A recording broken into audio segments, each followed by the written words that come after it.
frozen. Oh, there's always a delay. It's still frozen. Frozen. That's not good. Shouldn't be. Can you see and hear me? No.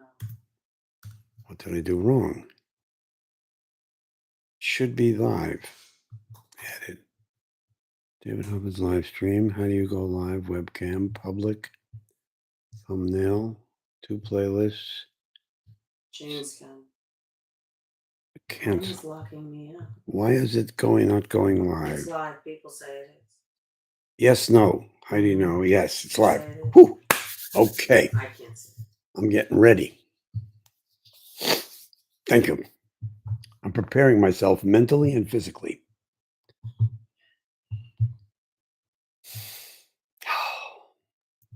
Hello, Matthew. Good morning. We see you. Yeek. I'm not quite ready yet. It says 8:58, and I'm going to wait until 9 a.m. Pacific. New hat. Take a couple of deep breaths.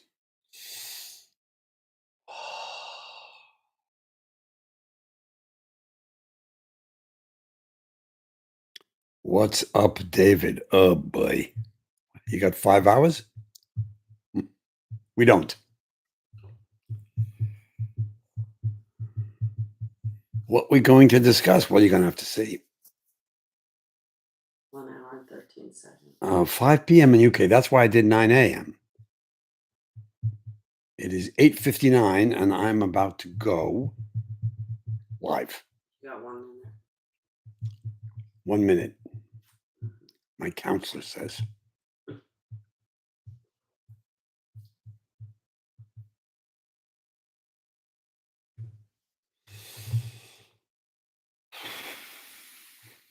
"12 noon here." I thought that was a perfect time. And so many people watching football today in the United States. At 10:59 in Wisconsin. My sister lives in Madison. She has for about 45 years. Nice town, cold, confusing state right now. Boy, maybe always. Georgia. I hope you're not having cold weather. I hope you're having a nice warm Georgia. I've only been along the coast in Georgia, except I went to Athens once on a job, and I went to Alabama, Utah, Eutah. I'm pretty sure that's Alabama. I spent weeks there. No TV, Karen? Man, where are you living? Okay, it's 9 a.m. David Hoffman time, and you folks are kind enough to have shown up, and I got a few things I want to talk about, and I hope you have some things that you want to talk about. And if you do, there's super chat. If you click the super chat, my assistant says, question is being asked of blah, blah, blah. And then I try to answer the question. I do this to help the world, but that's not the only reason. I also do it to make a living and to build my channel, quote unquote, my audience, my brand. I hate that word, but I use it all the time.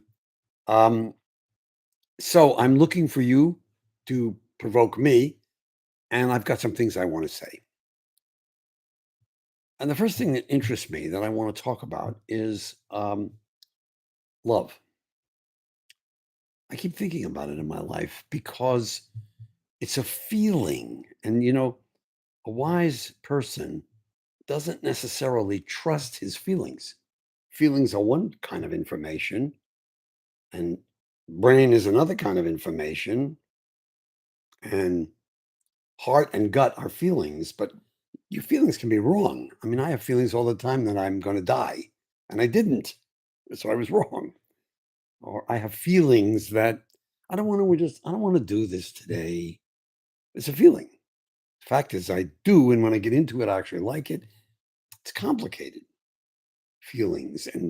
But this feeling of love overwhelms, in my case, every other feeling. It's just powerful beyond. I mean, Jesus said great things about it, beautiful things. And I am amazed by my love. It's just the warmest feeling. I have someone to express that love to. If you have no one to express that love to, you would choose an animal, right? Maybe even if you do. I mean, animals are fantastic. Our chickens are fantastic. Our tortoise is so loving. We got a seagull this morning who's kind of friendly, a little bit, hangs around, looks out of the corner of its eye. I love seagulls. Heidi gives him a little seeds, the healthiest of seeds, organic. And they come, this lady comes, she comes over, sniffs it, looks at us and eats. I love that animal. I express my love. I feel it as an overwhelming emotion to many of the facts that stand in front of me. You know what I mean? Like, is this the right thing to do or the wrong thing to do is not always an issue because love takes over. And whether or not it's the right or wrong thing, it's something I do. And when I do it, I feel really good because there's something connected to love, which is fantastic. Empathy, to feel somebody else's self, even a little. It requires, in my case, most times verbal. When I look at a homeless person in the street close up, I see pain and suffering and humanity, and I feel empathy, but it's not the same kind of empathy as those close to me whose feelings I know something about because they've shared them. Now, if you haven't shared them, that gets hard, but you shared them. So, empathy is just a wonderful feeling. And it carries all the way out when you're feeling it to, buying the food for the person behind you in the McDonald's and not then taking the food the way that story was that I posted several days ago, which I hope you heard. You folks are talking to each other. Oh, hi. Uh-huh. I wonder if I'm the youngest in this chat, says Alex. Usually we are adults, sometimes below 30. How old are you, Alex? Chicago. My wife is desperate to go to Chicago and see it, taste the steaks. She's never been there. I like the people of Chicago. Don't love the lake or the little hill and stuff and the buildings, but I do love the people. 17, says Alex. Well, you'll have to tell us at the end, Alex, whether this relates to you. I mean, it's such a different world from most of us to have grown up without social media or this kind of chat that we don't really understand it the way my sons understand it. They are digital natives. They live in a different world. 15. Nora. Where are you, Nora? That's just great. A 15-year-old person. 56 in a couple of weeks. 66. Yeah, that's one of the great things about the David Hoffman YouTube channel. Different generations, same sense of feeling, community. I mean, we are struggling, because everybody's struggling, to be a community of good spirits. You want to help. You want to feel good. You want to express. You want to understand others. You want to laugh. You want to feel, and you don't want to be a wise ass. I mean, it's okay. Wise asses are okay, but there are certain kinds of wise asses, troll types. They're just nasty. And when I look at their comments, because I do, I take the time to go, who are you? I'm not the only one they're being nasty to, or you're not the only one if you're making a comment. We are a community um, looking to feel each other in the nicest way. Somebody says, great author, Lucinda. She says, great author of what? I don't know. You and your wife are in Florida. You've been watching me for years. Do I look older? Well, I do put some cream on my face before this thing. And there's a setting. I don't know if it's working really. Where, by the way, I have a new hat. I've decided not to wear a baseball cap. And this does make me look a little bit like I feel an immigrant in the 1940s, Lower East Side, at the docks, maybe. A working man. I think the hat's working man. We have a hat store in town. I must have tried on 30 to get this one. Good, looking good, looking good. Is his positive attitude, David Hop? Best thing about David Hop is his positive attitude. Not my looks, not the genius filmmaker that I am. Come on. That's bullshit that I'm a genius filmmaker. I'm a guy who did a lot of recordings and also had a lot of friends doing a lot of recordings. And I have a keen appreciation. This is true for you all. I have studied my audience over and over and over again and tried to move my videos in directions my audience cares about. I'm not doing this for my benefit. I'm not doing this only for my benefit. I am doing it for my benefit because I make a living from stupid YouTube. I can't tell you how stupid YouTube is. That's another story. But it is the only network. I mean, there's no other network for me. I've never had a network like this before. I used to spend a year approximately with my team making a documentary, and we could do 3 or 4 of them at one time. But I would spend a year of my life, and then it's coming to the end, and it's about to air. And you tell all the members of the press, it's coming, it's coming, it's coming. And they all sit down and watch it in advance, and then it runs. And you have a little party at the house with everybody who was involved in making it, and you hope for some good reviews. And I usually got them very good. And the ratings came out almost immediately, and they said, "Oh, you had a 6.2 million people watch." The next day, gone.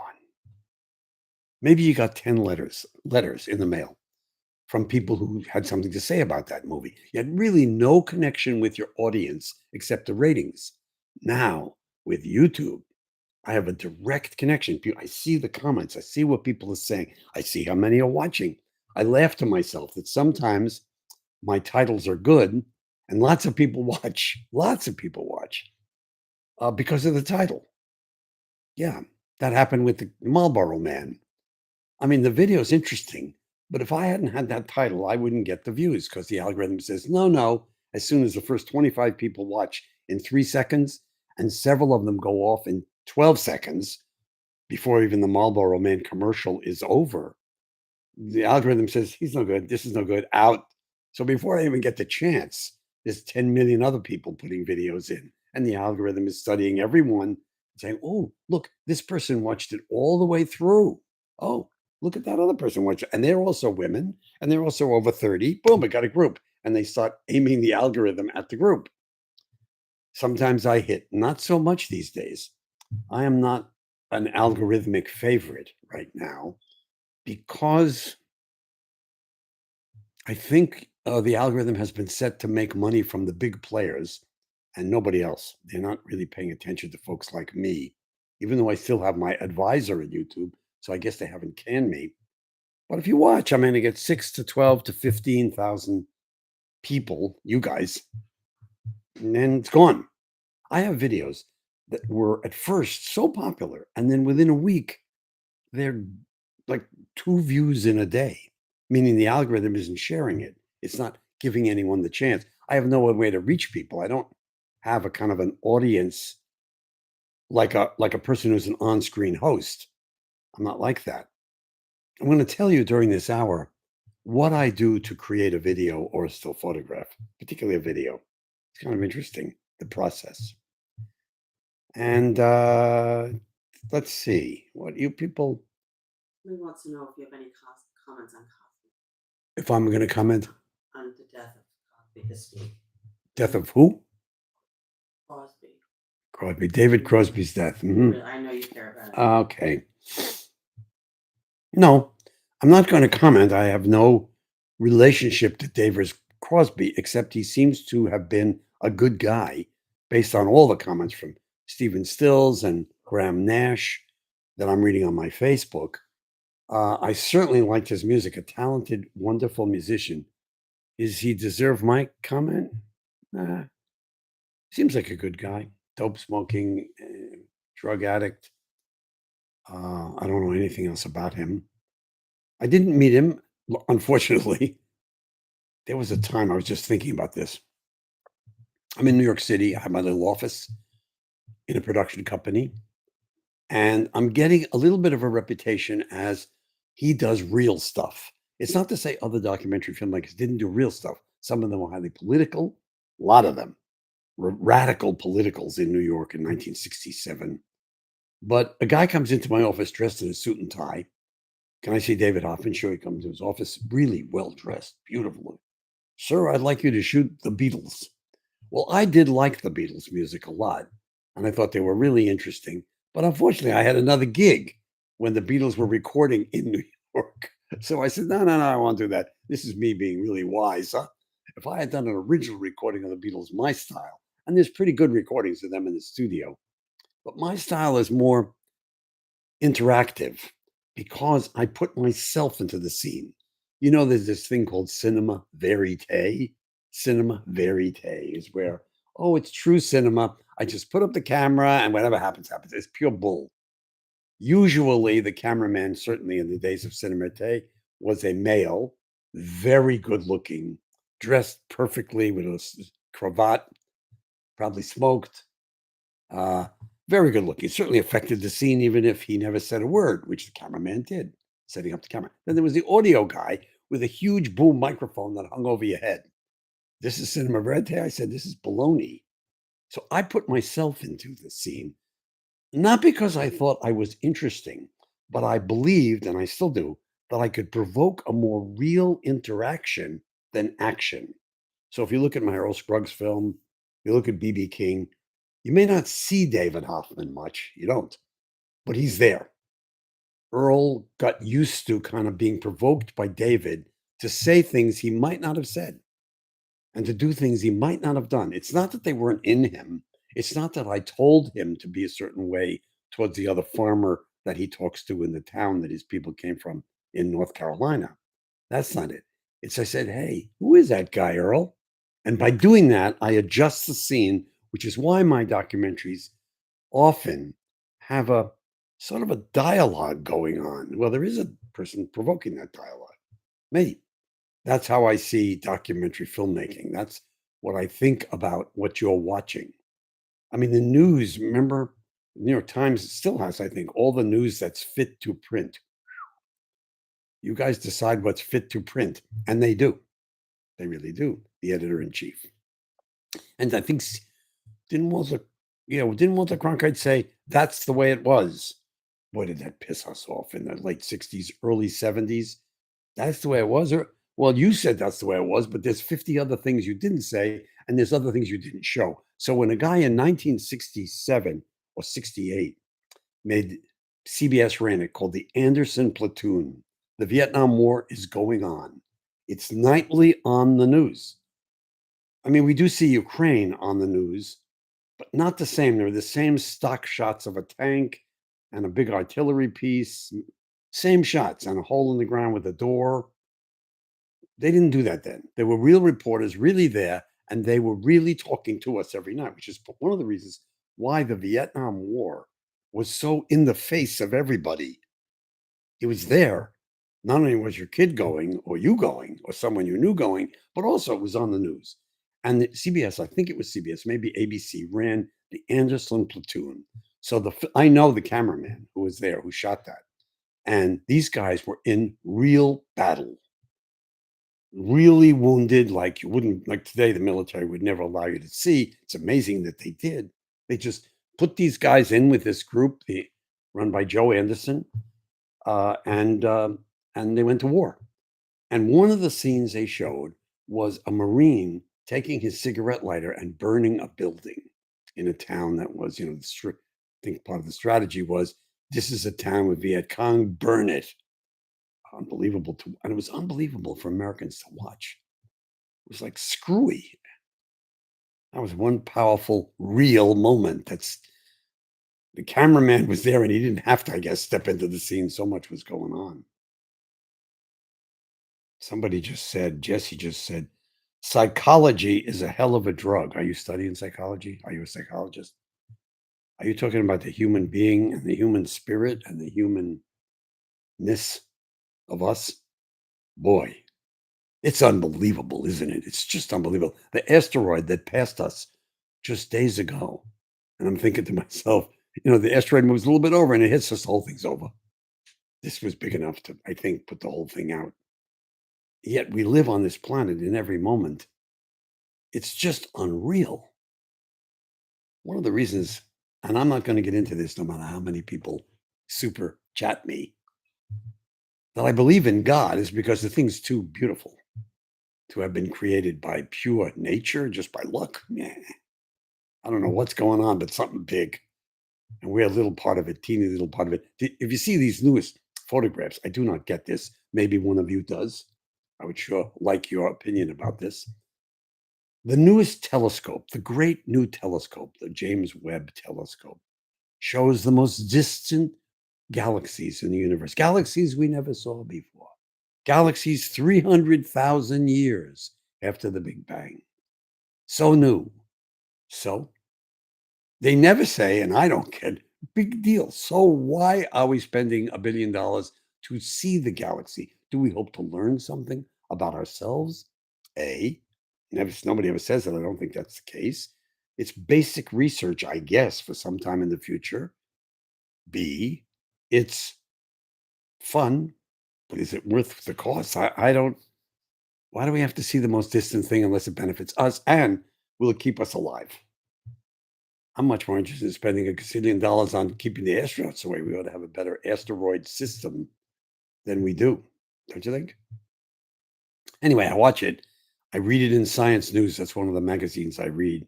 I don't know if you guys still read physical magazines.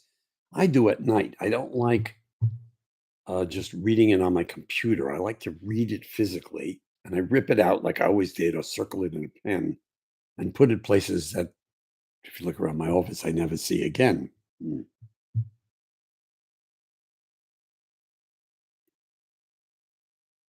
Jody Mitchell, yeah. Boy, she had it all. Yikes. Enormous talent, came from some small town in Canada of good people, beautiful looking physically, haunting songs, and all the rock and rollers are hanging around her. That's superior talent. I am not a superior talent. I've been around them all my life. The kind of folks who, what? When you see them, I'm not that. What I am is focused on what I'm good at. I found one of the things I'm good at. I'm naturally, honestly, very curious, incredibly curious. I really am. How do they make that? How do they do that? Why do you think that? Why do you don't think that? Who are you? Where do you come from? Really interests me.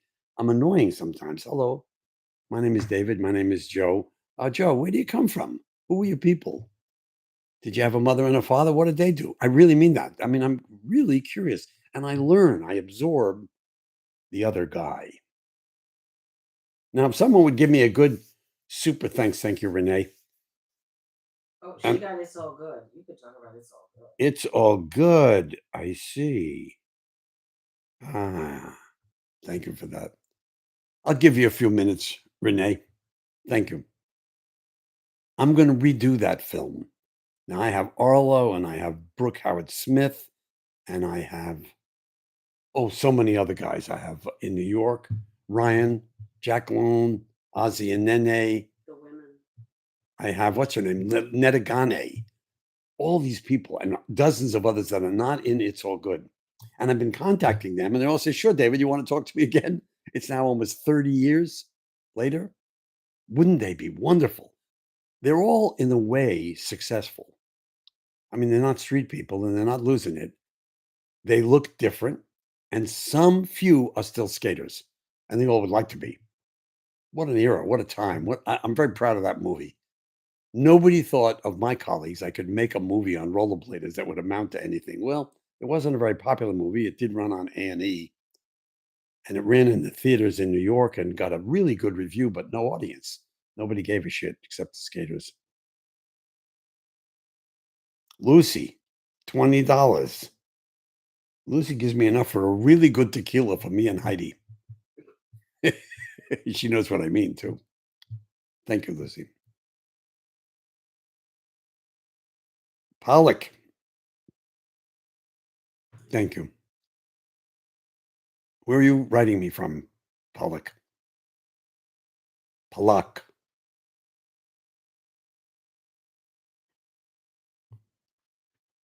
Blaney, you're going to have to give me a super chat for me to answer that really good question. Because isn't Bill Earhart off the charts? Unbelievable. in that interview. Oh, you're in India. Thank you so much. It's one of the nations that I've never been to. I've been invited, but then when COVID hit, invited into the tech area because I'm still watching Chat GPT like crazy. He said you're pronouncing his name wrong. What did he say? You're pronouncing his name wrong. How is his name? If it's not Palak or Palak, I want to pronounce it right. You're half Indian. That's another guy. Frankie says, drop acid, not bombs. That seems like a wise ass remark, but who's dropping bombs, by the way? We can't stop Ukraine. Anyway, I'm not going to get involved in that political stuff. Why am I not going to get involved? Look, I have political points of view. Boy, are they irrelevant. And boy, can they quickly separate the community. Stick with where we come together, not what can immediately provoke a difference. When people sometimes write on my channel about, I'm showing something from 1972 and they're saying about Biden or something, they're not part of this channel. They're doing some other thing. My feeling is this channel, my channel, is focused on a general curiosity without a lot of certainty that the other guy's wrong and you're right. How many things am I certain about? Certain that I'm right. Mighty few.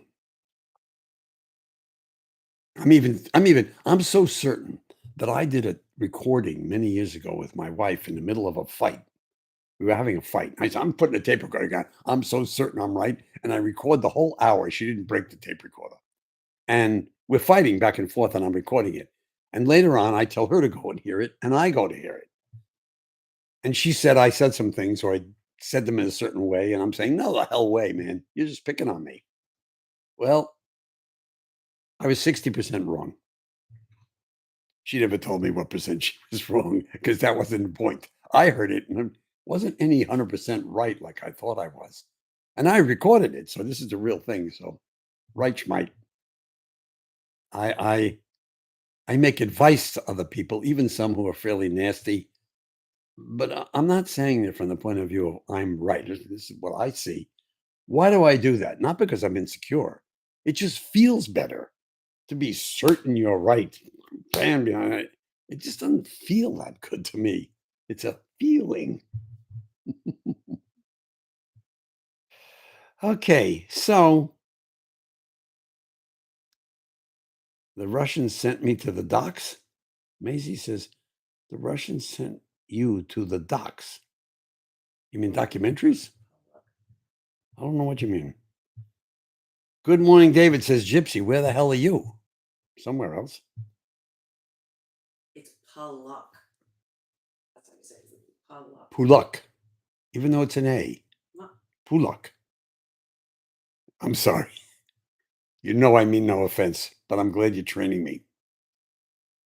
Do you drive an electric car? That's a question I ought to answer, but I'm not going to answer without a super thanks or chat because that's fair. Come on.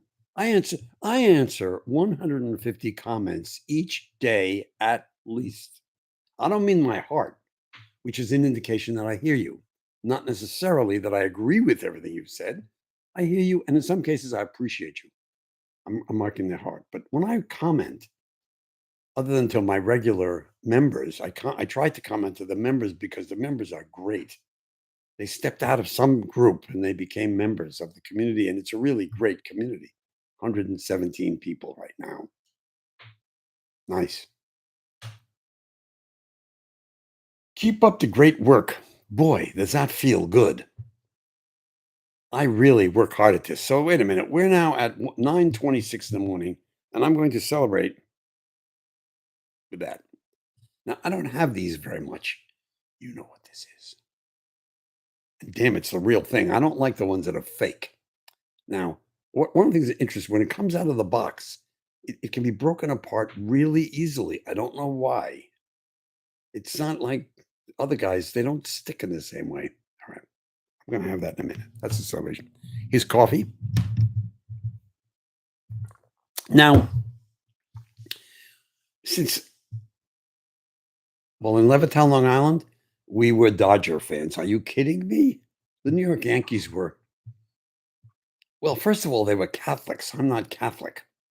The Dodgers was everybody else, weren't they? So my father was a decided Jackie Robinson fan, and we were Dodgers. I wasn't much into baseball. I was part of the Little League, and I was third string. And one time the guy put me out there because I guess that was a fair thing to do. So the coach put me out there, and I was playing second base, and a ball came at me bouncing on the ground grass, and I put my glove down, and it rolled across the glove and hit me in the chin. This was not for me.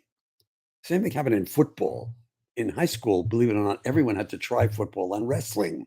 So I tried football, and in the first play, some guy hits me and knocks me over.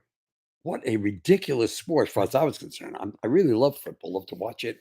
Going to watch it today, but to get hit like that, wrestling, we all had to wrestle. And you get picked against another guy. And the guy I got picked against, he was Italian, big Italian guy. And he was one of the best wrestlers in the school.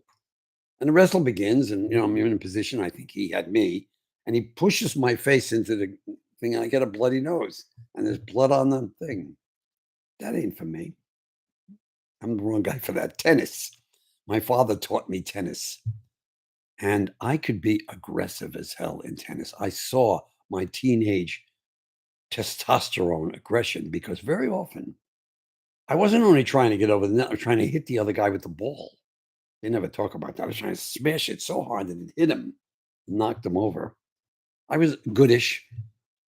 I was particularly good in my 40s and 50s at windsurfing. It was amazing how balanced I was. I was a really good bicyclist, and I took many a bike trip. These days, I'm a good walker, and I'm not knocking it. And it's not just because I'm old. Old plays a role in this for sure. Certain things hurt that didn't hurt. I'm not going to talk about that. You have to pay me a big super thanks chat before I'm going to talk about how much I hurt on occasion and how much I don't like it and how people are advising me. Somebody advised me 2 days ago, and I didn't do it this morning because I was getting ready for you, that you should take lime or lemon juice before you eat any meal, that sets the body. Now, the person who told me that didn't realize it, but back in when I was, say, 36, 37, I got a job to make a television series for English television with Krishnamurti, the great Indian guru writer. Some of you may know of him. He was one of the great gurus, and he certainly had a huge following around the world reading his books. I didn't read his books. I went to his estate in England, and for 2 weeks, I directed a television series, 10-part, which is on the Krishnamurti Foundation right now, between Krishnamurti and two other guys. And when it came to lunch, we would all have lunch together, Krishnamurti and me. I'm the director, he's Krishnamurti. And he would talk about baseball, and he would talk about the suits he bought in London. He would not talk about anything philosophical, and certainly not with me. So one time it just happens, we're sitting there. He says to me, David, before every meal, I take a bit of juice because it sets the stomach in the right state of mind for digestion. That's what I remember. He said several other things to me, but I'm not going to say them right now. Netherlands. I've never been to. Is that where you went, Heidi? Did you go to Netherlands? You went to Holland. Yeah. We have never been to the Netherlands. All I know is, I think, tell me if I'm wrong, you people are among the tallest people in the world, statistically.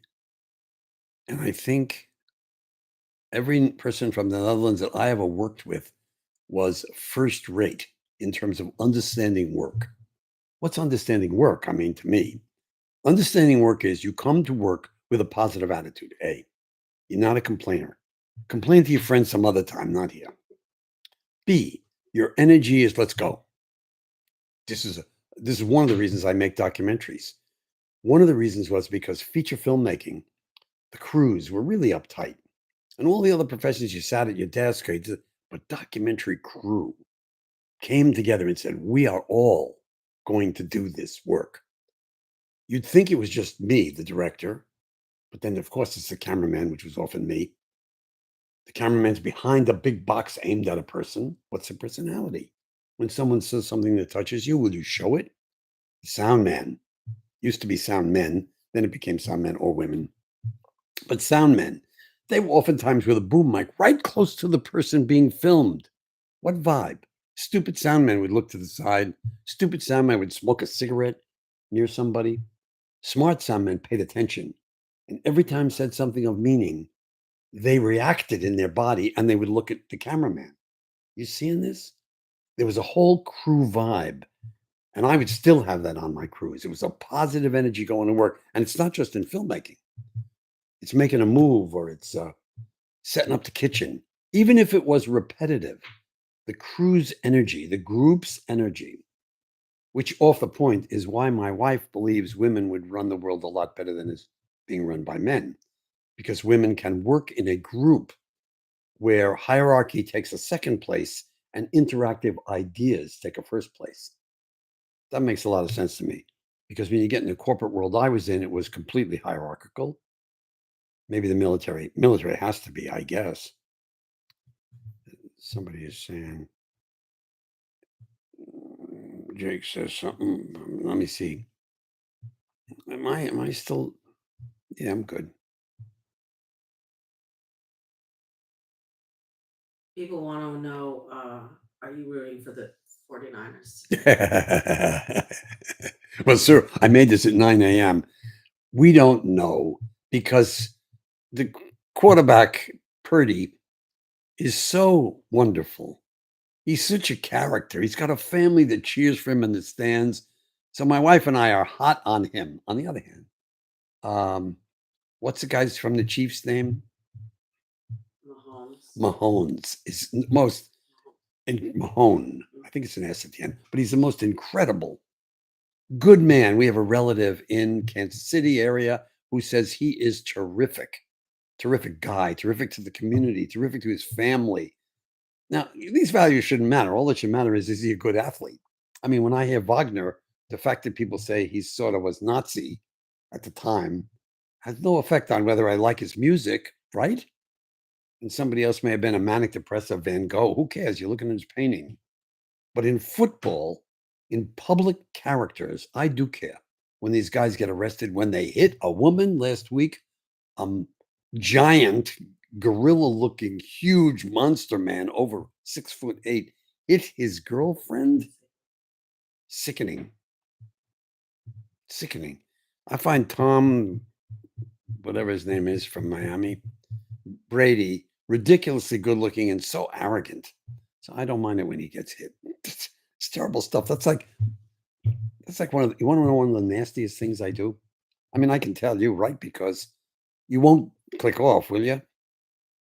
Maybe somebody will give me a super thanks if I say one of the worst things I do. I live in Central California. A bad day, it's like 40 at night and goes up to like 58. Oh, going to be cold today. 55, 50.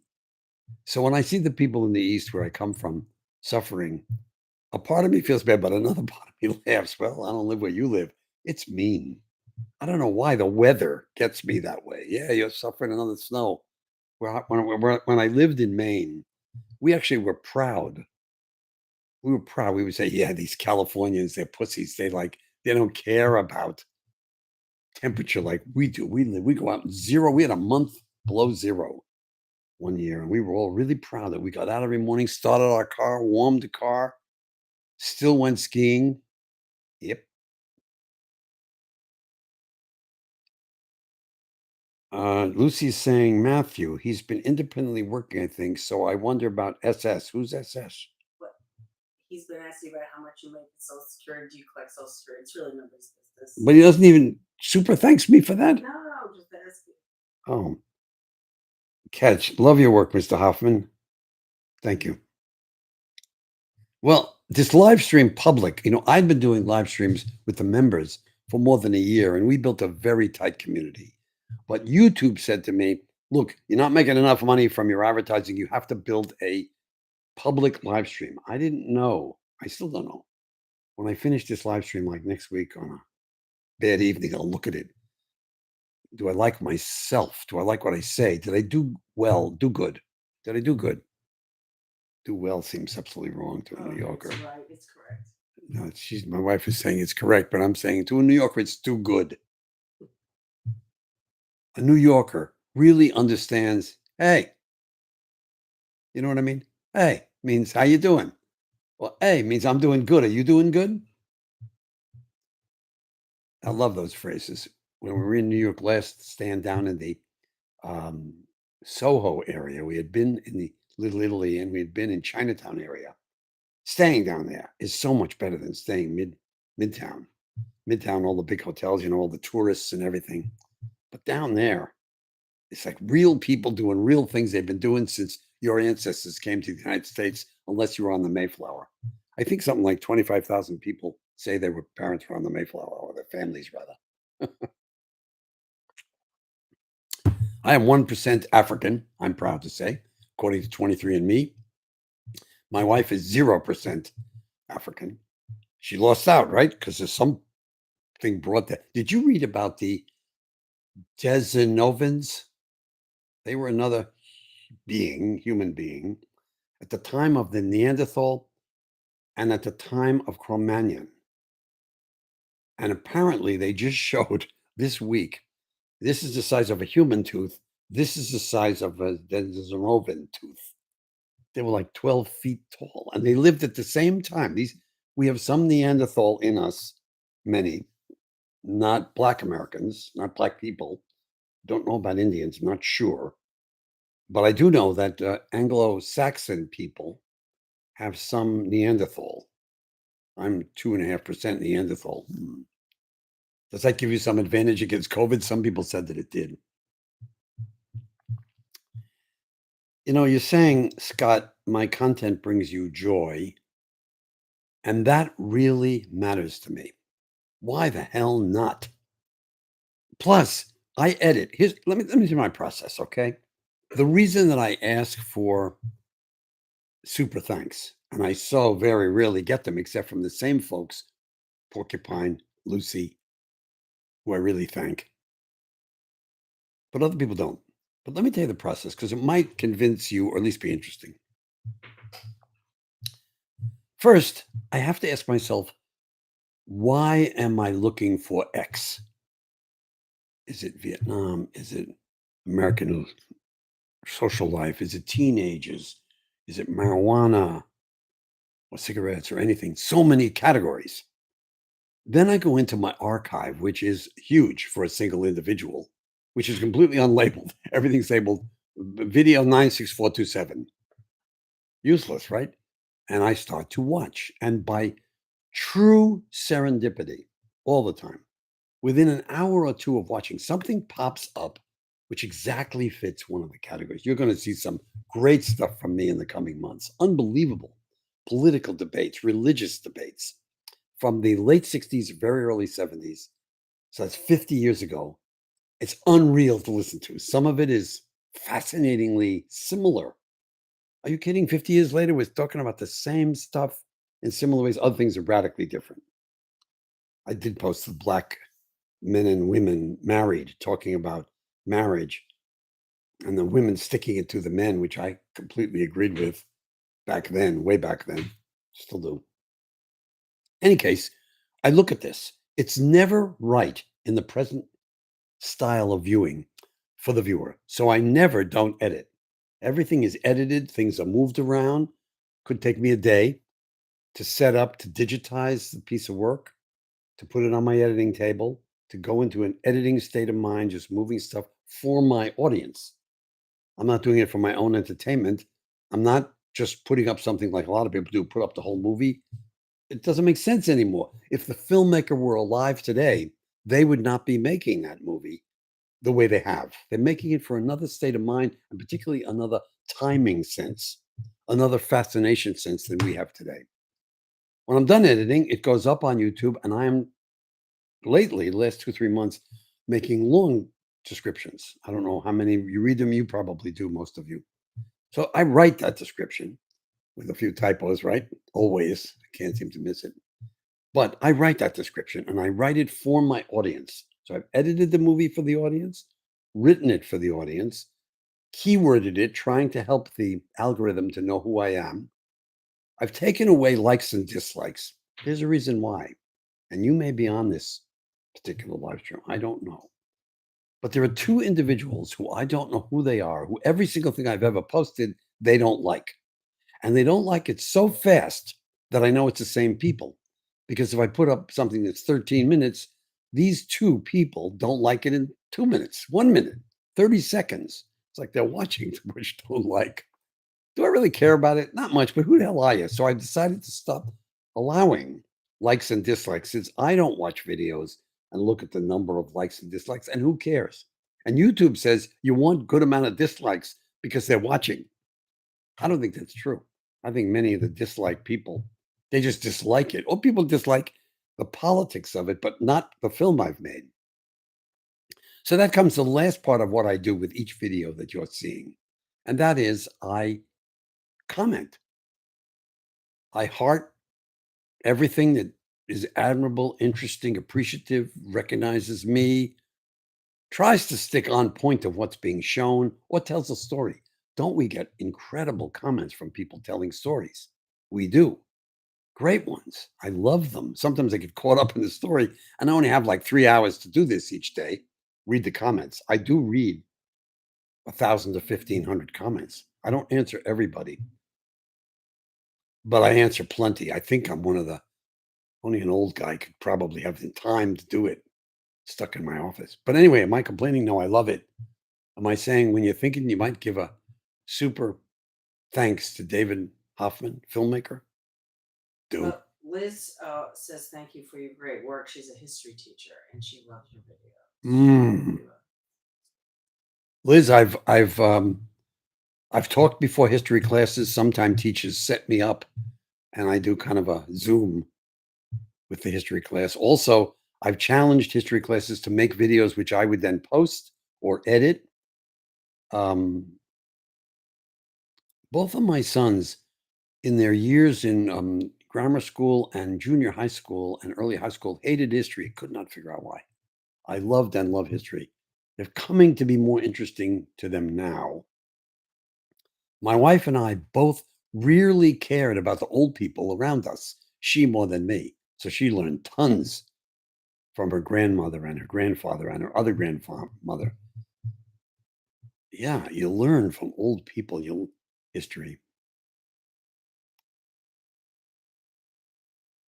It's a lot of fun being old if I could stay right like I am right now.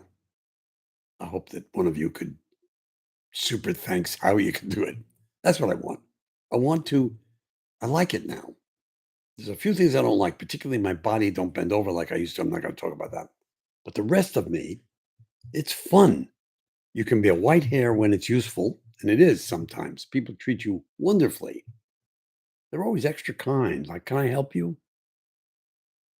That's good people's because they see old people's as a part of society and beneficial to society, like I see young people as the same. I never was a quote unquote baby boomer who put down the next generation or the generation after that. I don't feel that way at all. And you young people who are on this chat, thank you. James said he just got done reading Daniel Sickles and would love to meet him. Do you know Daniel Sickles? I did not hear you say it again. James Said James comment. reading about, I don't know, Daniel Sickles. I don't know anybody named Dan. Do you know Daniel Sickles? I've never heard that name, James. Yeah, Jim. Jim is saying, Jim is JWF99. For whatever it's worth, I appreciate all the good folks on here. Yeah, right. One of the things I noticed in the world when I was traveling in my filmmaking around the world years was how often I met good people.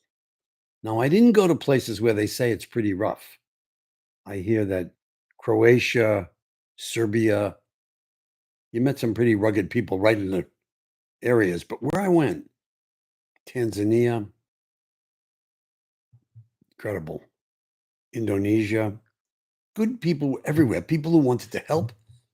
And when you acknowledge their goodness, then they just shined.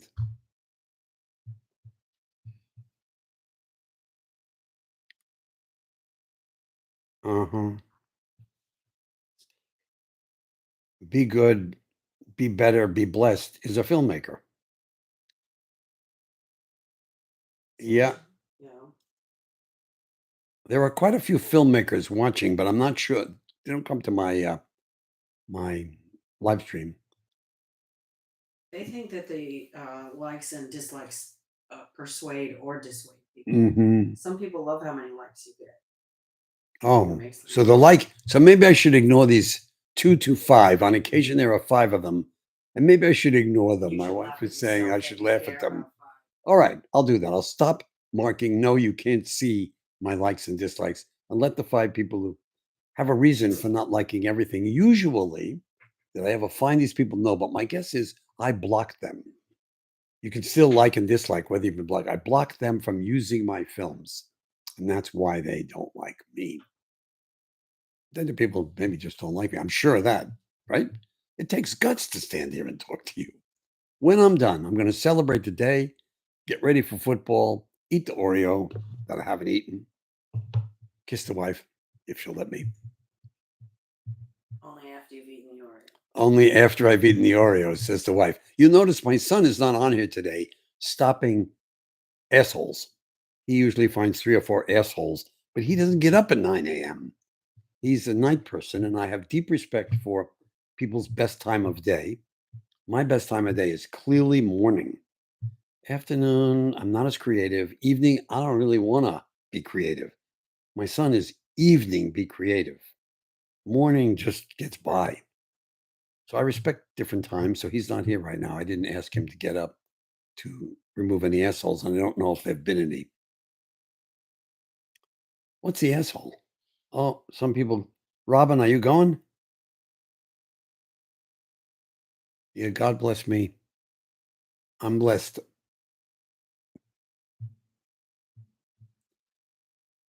And I love God for the magnificence of being alive, this experience on this planet. What? Every single day. It's unbelievable. I mean, I assume that the seagulls have a society as complicated as mine. I'm assuming that the way they talk to each other, yell at each other, sit next to each other, and not fly in groups, just having a good time when the wind is strong. But it is fantastic to be a human being. I'm not saying I wouldn't like to try being a seagull because nobody eats them. And they live seemingly beautiful lives. And they don't get cold when it's 38 degrees and the wind is blowing 32 degrees. They're out there. And we had 60-mile-an-hour winds. They're all in the wind, just going like this, having a good time. It doesn't look bad. But being a human, yikes, my God.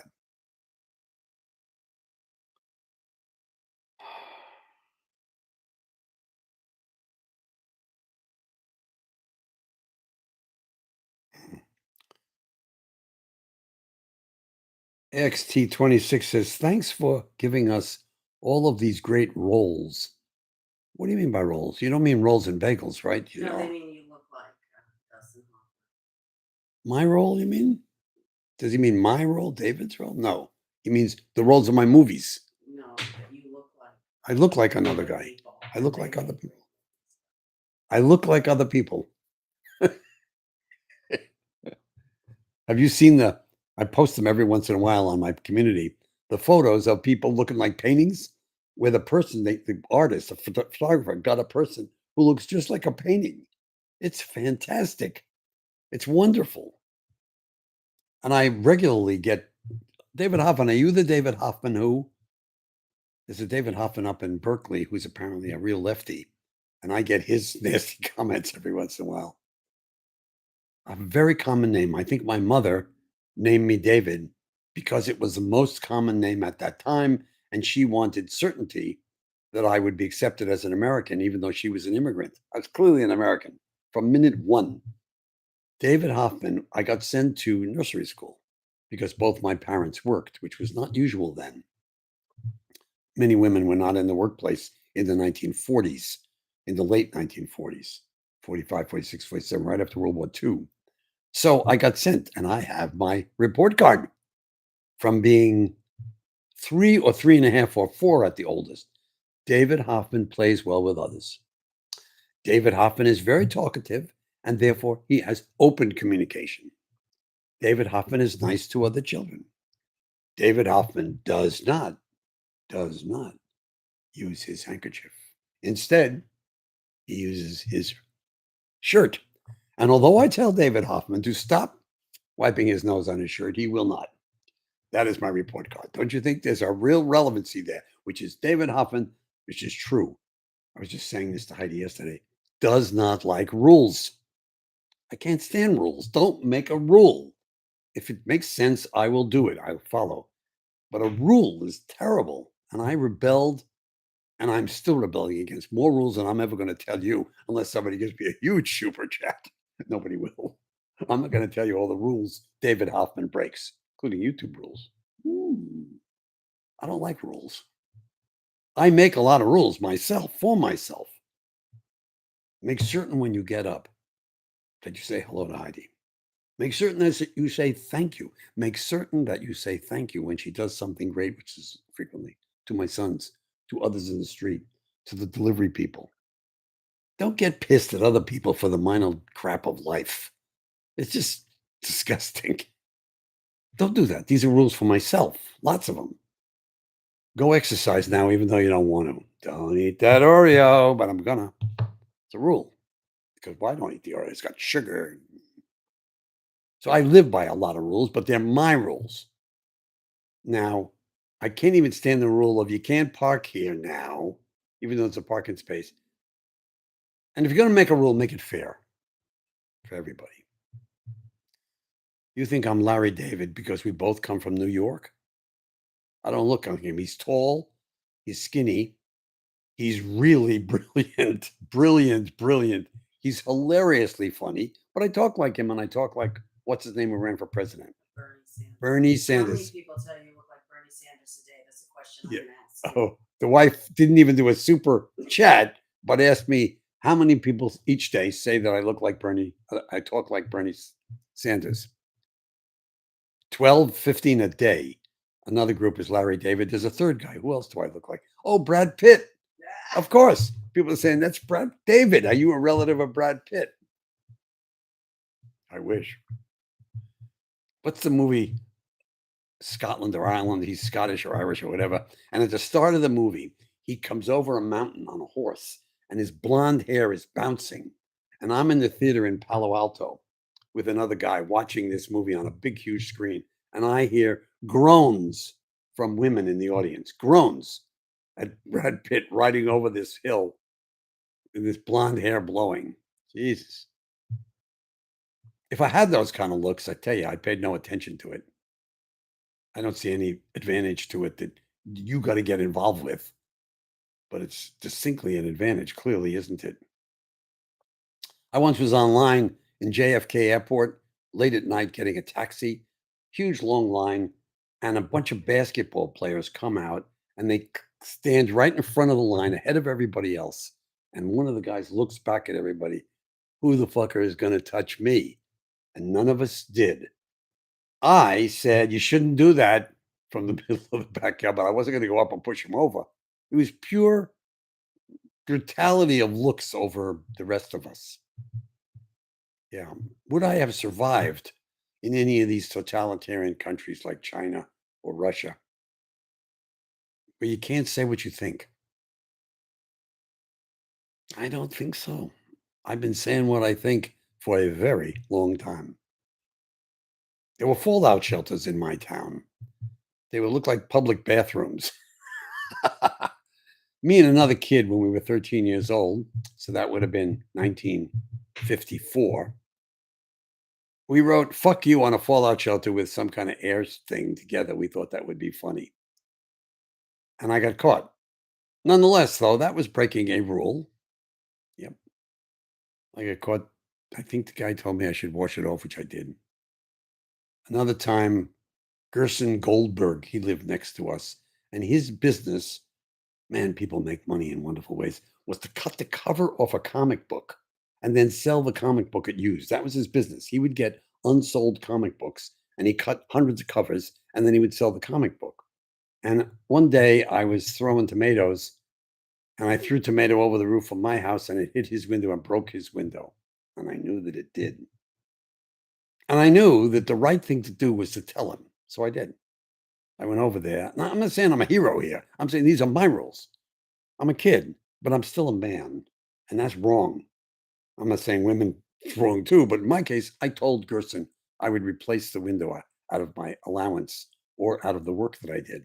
My allowance was a nickel a week, so that wasn't going to get me very far. But I sold newspapers. Did you guys? Is anybody old enough to have sold newspapers? I did. And I had 3 people working for me. I hired younger kids to deliver, so I had a bigger route. Newspapers on my bicycle, and you throw them, at the person's house, and you hope you hit the door so the person inside would know that the newspaper has been delivered. Thunk. I did right. I like the sound of your voice. Yeah, I do too. It's got a continued New York accent, although I have not lived in New York for a very long time, more than 30 years. But I will not lose that accent. It's a matter of pride because when I step off the plane in New York, from the moment I'm there, it's like, yeah, we can talk to each other. There's a big, fat, older guy when I'm walking with my wife last time on a street corner with a hat, big Irish guy, and he's helping his daughter get into her get her luggage into her car. So I guess she's moving out of the apartment. So I'm walking by him and I look at him right in the eye and he looks at me and I said, and he's much taller than me. I said, "You doing good?" He says, "Doing really good. I'm alive." Looking right at my eyes. Could more be said? Doing really good. I'm alive. I said, "I know what you mean." He was younger than me, but he was an old guy, maybe 60. I liked it. I liked it. I also find that in other parts of the country. I'm not saying that's to New York. Yeah. You'd be driving to a little town in Georgia, no, Alabama, where I was, and there'd be people sitting on the porch of this like a store. And I'm getting out of the car to get some Cokes, and I say, "Hey, hi." By saying, "Hey, hi," they know that I'm not from Georgia. I don't have the local dialect. They look at me.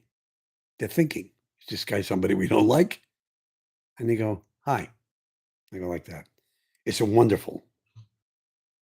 You can't do that if you're really good looking. I don't know if you can even do that if you're a woman.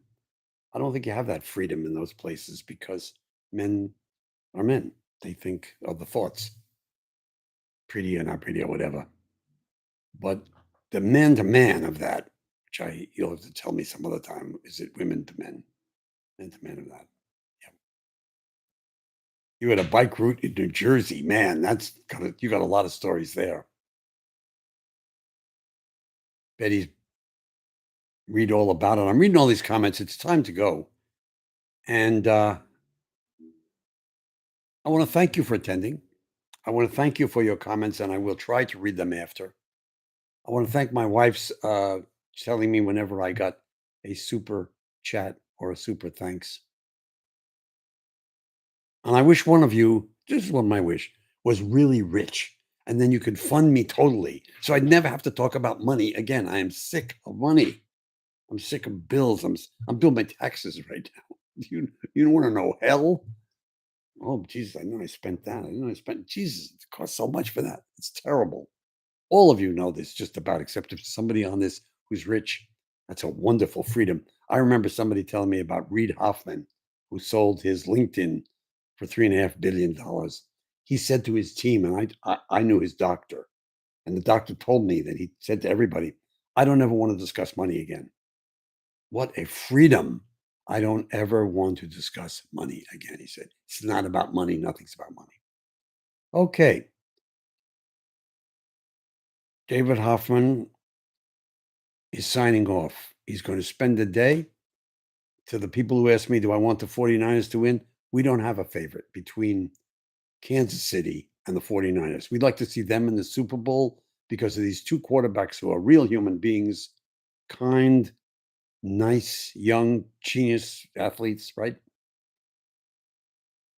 Thank you for those who thank all the others as well.